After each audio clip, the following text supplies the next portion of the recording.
Hey folks, it's Alex here, and I'm here to talk to you today about linear regression and correlation analysis. We've had some discussions about that in previous screencasts, so this should be dovetailing with some of those other screencasts and some of the other information. But I wanted to specifically talk today about how we can, in some ways, visualize the relationships that we're trying to either describe or estimate, and what some of the calculations look like in terms of the math behind it and what that means, but also how we can use that kind of information to better interpret the results that we get when we run these analyses with statistical software programs. So it hopefully will be a very helpful set of slides and descriptions that we're going to go through. Well, I have some pretty straightforward goals for our screencasts on correlation and linear regression today.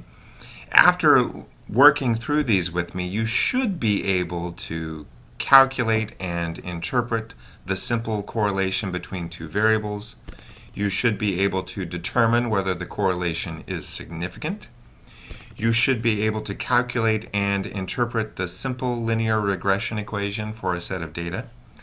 You should be able to understand the assumptions behind regression analysis, and finally determine whether a regression model is significant.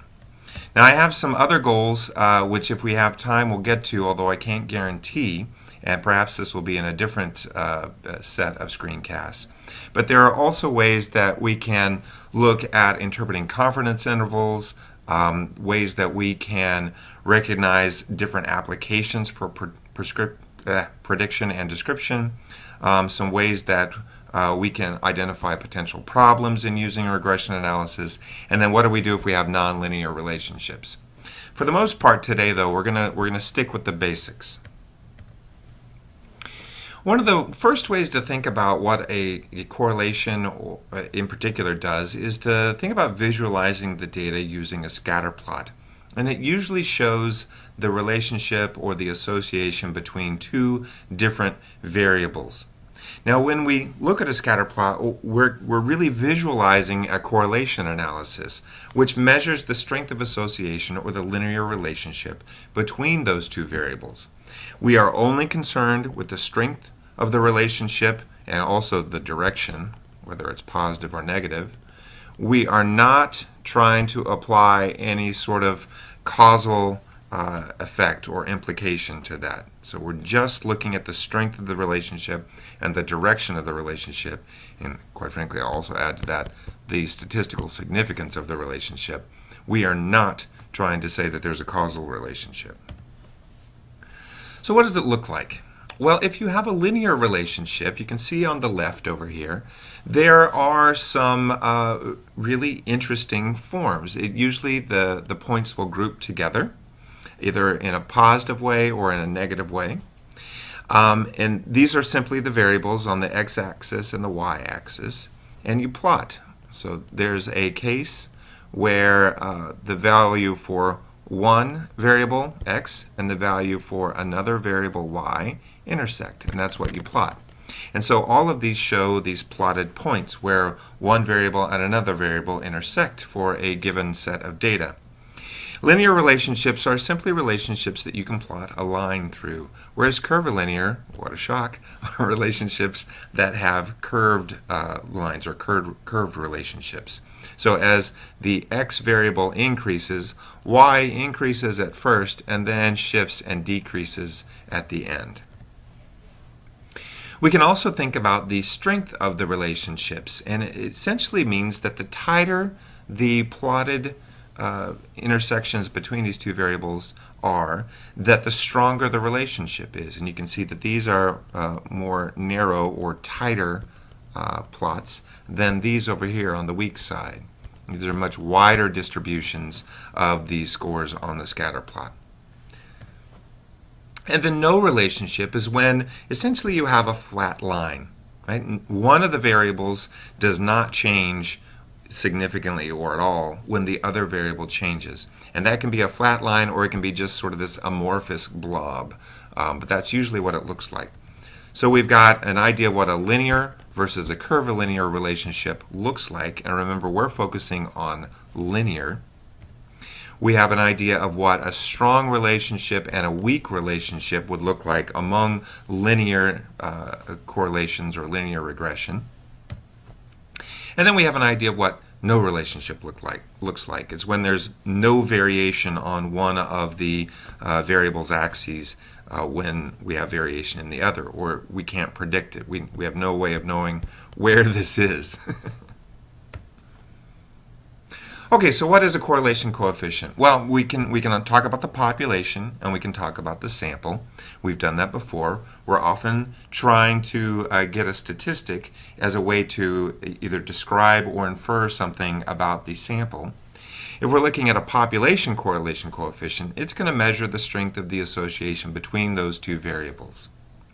But what we are more often doing is getting the sample correlation coefficient, which is simply an estimate of rho and is used to measure the strength of the linear relationship in the sample observations.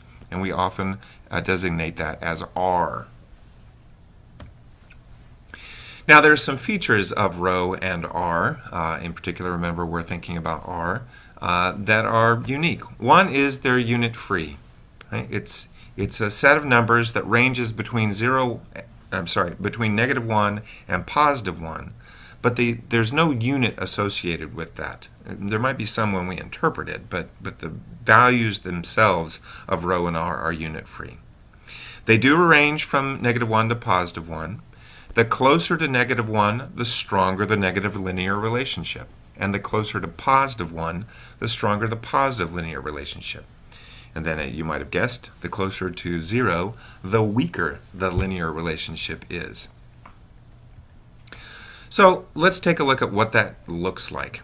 If we had a perfectly negative relationship, in other words, R equals -1, here is what that plotted relationship looks like. For every 1 unit of increase in X, we have 1 unit of decrease in Y. That's perfectly negatively associated. And if we went to the other extreme and we looked at a perfect positive relationship, this is it, straight line. For every 1 unit of increase in X, we have 1 unit of increase in Y. So you'll notice that the way that I'm talking about the relationship uses the term unit. 1 unit of increase in X associates with 1 unit of increase in Y, for example, in this positive scatter plot. But the value itself, this +1, that is unit free. And then if we wanted to look at no relationship, here we go. R equals 0. There is a flat line that can be plotted. In other words, for every 1 unit of increase in X, there is an estimated 0 units of increase in Y. Right? And then what does it look like in between? So, for example, if we had a plus 0.3 for our correlation coefficient, it could come from this kind of a grouping. This would be kind of weak. You can see how wide this distribution is. But there is a straight line that can be plotted through that. And it's for every 1 unit of X, you have 0.3 units of Y increasing on average. For our a sample of a negative correlation association, we have R equals -0.6. Now this is a little tighter, and so this coefficient is a little stronger, a little larger, right? But it is negative. And so you can see how when we plot these, we can visualize the association that the R coefficients represent. Now, if we wanted to calculate it out, it really is less complicated than it looks in this equation. This is simply looking at a couple of different relationships. This is R, you know that. Sigma stands for sum. So this is adding, this right here, is an individual score for the variable X minus the mean of that variable. And this is an individual score for the variable Y, and this is the mean of that variable. And so you're looking at the differences between each individual score and the mean for both variables multiplied by each other and summed. And then on the bottom here, you're simply taking the square root of another way of thinking about variation between each individual score and the mean for that variable. And if you wrote it out a little more lengthy, you would get this algebraic equivalent. Now let's do an example, an easy one. We're not even going to talk about education. We're just going to talk about a straightforward calculation example. If we wanted to look at the relationship between the height of a tree and the trunk diameter of a tree, and here's a tree, just remember what we're talking about. And let's say that tree height is y and trunk diameter is x. And we have all the values for tree height listed here and all the values for trunk diameter listed here for a sample of 1, 2, 3, 4, 5, 6, 7, 8 trees. Okay? And we're simply going to calculate that if we wanted to write it out. So we have y, we have x times y, we have y squared, and we have x squared. And then we have the sums down here at the bottom of each of those. And if we wanted to, we could plot it. So for example, y is 35, x is 8. Y is 35, x is 8. Right? So that's that one case right there, the intersection. And if we plotted all of them, this is what we get. If we calculate out the equation using the simple table that we set up here, we get this, and if you solve it, it's 0.886. This is a relatively strong positive linear association between x and y, and if we plotted that, it would look like that. Right? That's all it is. It's a measure of the relationship, its strength, its direction, and eventually we'll get to its statistical significance. So we know that this is positive. We know that it is relatively strong because it's very close to 1. And when we look at it, it looks like a tight linear distribution.